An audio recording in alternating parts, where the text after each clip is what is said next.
മഹാരാഷ്ട്ര മുഖ്യമന്ത്രിയായി ദേവേന്ദ്ര ഫഡ്നാവിസ് അധികാരമേറ്റതിന് പിന്നാലെ ഇതേ ബി.ജെ.പി. മുഖ്യമന്ത്രിയുടെ തനി നിറം പൊതുജനങ്ങൾക്ക് മുൻപിലേക്ക് വലിച്ചിടുകയാണ് രാഹുൽ ഗാന്ധി.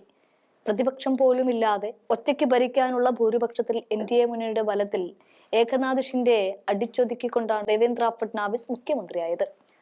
പോരാഞ്ഞിട്ട് ആഭ്യന്തരം പോലും സ്വന്തം കാലിനടിയിലാക്കിയ ഫഡ്നാവിസ് ചുമതലയേറ്റതിന് പിന്നാലെ പുറത്തുവരുന്നത് ഒരു ദളിത് യുവാവിനെ പോലീസ് കസ്റ്റഡിയിൽ കൊല്ലപ്പെട്ടു എന്നുള്ളതാണ്.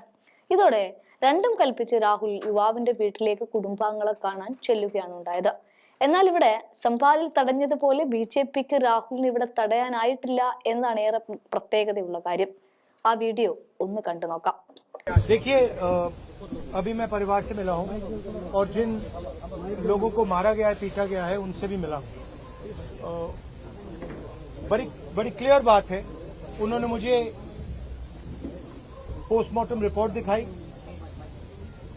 वीडियो दिखाया, फोटोग्राफ्स दिखाई.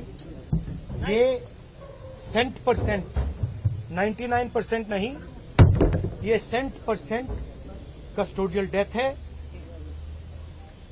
पुलिस ने इनकी हत्या की है और चीफ मिनिस्टर ने असेंबली में पुलिस वालों को मैसेज देने के लिए झूठ बोला है.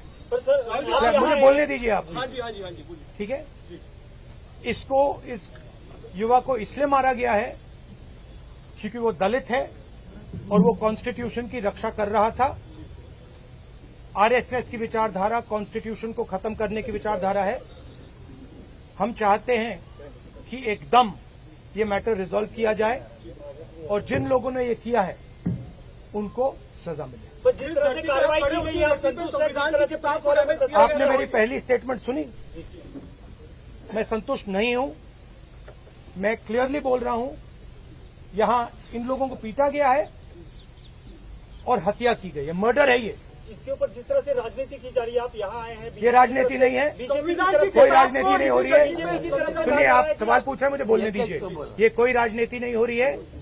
ये मर्डर हुआ है और ये न्याय का मामला है. एकदम यहाँ पे जिनको न्याय मिलना चाहिए वो कार्रवाई पूरी होनी चाहिए. Thank you very much. जिम्मेदार विचारधारा है. जिम्मेदार, क्योंकि चीफ मिनिस्टर ने ये स्टेटमेंट दी है, इसीलिए चीफ मिनिस्टर जिम्मेदार हैं और जिन्होंने इनको मारा है वो जिम्मेदार हैं और जल्दी से जल्दी कार्रवाई शुरू होनी चाहिए.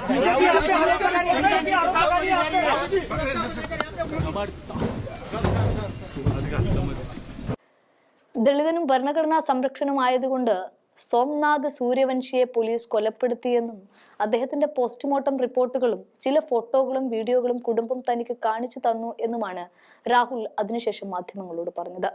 ദളിത് ആക്ടിവിസ്റ്റും നിയമ വിദ്യാർത്ഥിയുമായിരുന്ന സൂര്യവംശിയുടെ കുടുംബാംഗങ്ങളെ കണ്ട ശേഷം മാധ്യമപ്രവർത്തകരോട് സംസാരിക്കുകയായിരുന്നു രാഹുൽ. ഡിസംബർ 10-നാണ് നഗരത്തിലെ റെയിൽവേ സ്റ്റേഷന് പുറത്തുള്ള അംബേദ്കറുടെ പ്രതിമയ്ക്ക് സമീപമുള്ള ഭരണഘടനയുടെ പകർപ്പ് തകർന്ന നിലയിൽ കണ്ടെത്തിയത്. തുടർന്നുണ്ടായ ആക്രമണത്തിൽ 50ഓളം ആളുകളെ പോലീസ് അറസ്റ്റ് ചെയ്തിരുന്നു.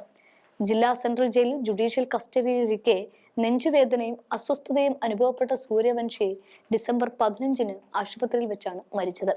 ഇത് കൊലപാതകമാണ് എന്നും പ്രതികളെ നിയമത്തിന് മുന്നിൽ കൊണ്ടുവരണമെന്നും രാഹുൽ പറയുകയും ചെയ്തു. അതേസമയം രാഹുൽ ഗാന്ധി രാഷ്ട്രീയ കാരണങ്ങളാൽ മാത്രമാണ് സൂര്യവംശിയുടെ കുടുംബത്തെ സന്ദർശിച്ചതെന്നും ആളുകൾക്കിടയിൽ വിദ്വേഷം വളർത്താൻ ശ്രമിക്കുന്നു എന്നുമാണ് മുഖ്യമന്ത്രി ദേവേന്ദ്ര ഫഡ്നാവിസ് തടി രക്ഷിക്കാൻ വേണ്ടിയിട്ട് പറഞ്ഞു വെക്കുന്നത്.